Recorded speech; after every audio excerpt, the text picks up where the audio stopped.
My name is Seth FREAKIN Rollins, and I want to kiss Roman Reigns' ass. Welcome back, guys, to Fog Wrestling, and Seth Rollins, he's puckering up because he's ready to kiss Roman. Bend over, Roman. This is the Roman Reigns Kiss My Ass Club. We've had the Vincent Kennedy McMahon Kiss My Ass Club, and now we're getting the Tribal Chief Kiss My Ass Club. Why? Because Seth Rollins was talking about Roman Reigns' part-time schedule. He was talking about his Universal Championship.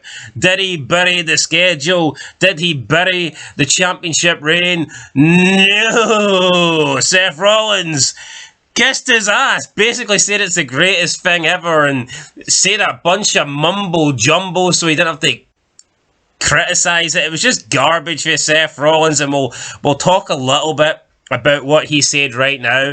But this has been a terrible run for both of these guys. I mean, both of the champions in WWE at the moment are unfucking watchable. Seth Rollins is unwatchable because the guy sucks, and Roman Reigns is unwatchable because he's never there. Yep. You can't even see him. He is like a literal version of John Cena.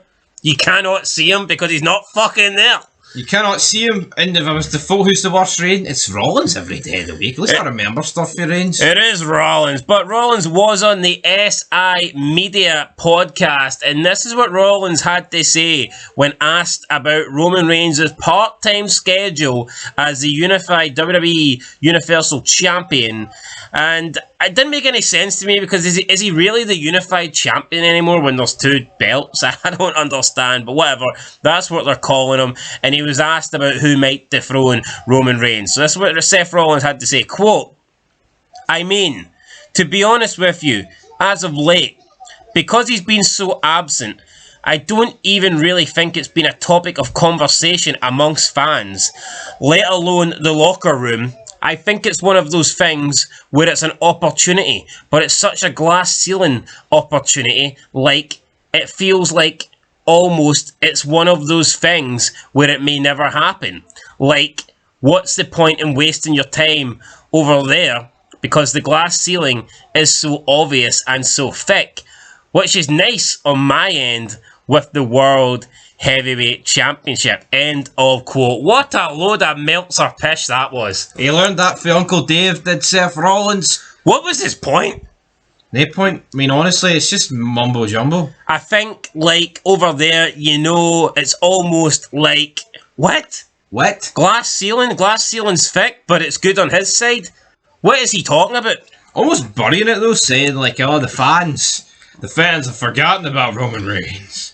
He's kind of right, like, I mean, you do forget about him. And tribute to the troops. What about tribute to Roman? Where is he? Is he dead? And then he went on to say, quote, I feel like there's much more of a real conversation to be had about who the guy is that is going to dethrone me. If that's ever the case, you know, because I'm available, I'm around, I'm visible, I put myself out there, I take risks that Roman isn't really taking at the moment. So yeah, I don't know, man. I think obviously when he shows back up, whenever that may be, I think he's got some SmackDowns coming up here in the next month, you know, maybe that will just start it, you know, reignite that conversation, especially as we move into WrestleMania season, which, you know, we can assume he'll be at that show. You know, it's safe to assume that I think at this point, I think once he starts showing back up a little bit more, that conversation might reignite a little bit.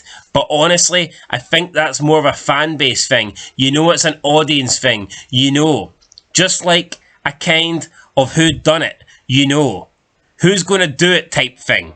But from a locker room perspective, I think it's just one of those things where Roman is off on his own world, doing his own thing. If you take a little robot out to the island of relevancy at some point, you know, you check the weather out and leave. For us, it's really not as big of a thing. It doesn't seem like it's prominent anyway.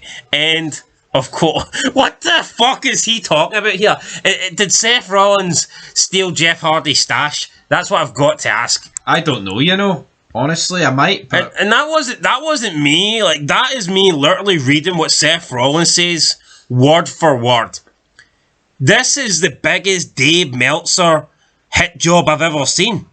Is he dressed up as Dave Meltzer for Halloween, but he's like 2 months late or something?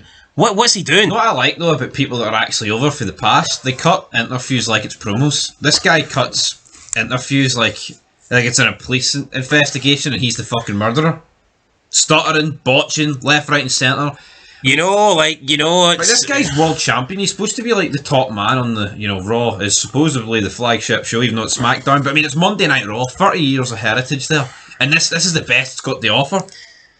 Then he talks about taking a rowing boat out to the island of relevancy and checking the weather, then leaving.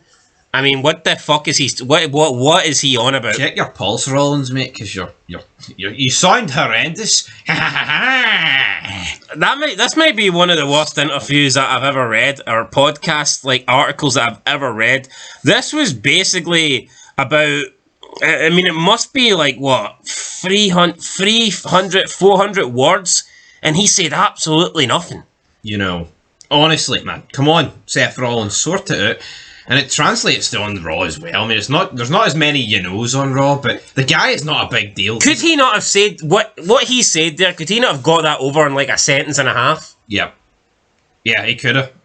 All he had to say is, yeah, Roman Reigns doesn't appear very often. I do. I'm the fighting champ. So therefore, I think who's going to dethrone me is more important right now. Yeah. That's it. But instead, he's talking about weather and fucking rowing boats. Somebody good would make that work, though. He makes it not work. Look at Austin did a full podcast where he was working the fucking wing of a fly.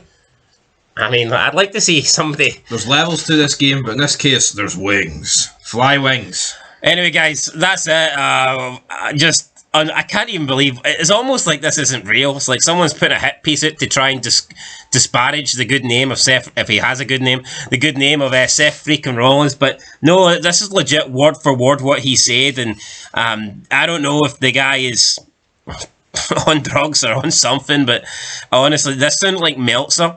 If I didn't know who wrote this, if I didn't know who said this, I would have thought this was Dave Meltzer pretending to be a champion in WWE, because it honestly sounded like Meltzer talk. It's hard to decipher. It was on SI Media with Jimmy Traynor, and if this is as good as his podcast gets, then fuck him. I don't want to watch it. I made a bit about him earlier on SI Media talking about CM Punk, and it wasn't as bad as that. Anyway, guys, let me know your thoughts down below. Seth freaking Rollins, you fucking suck. Till next time, peace.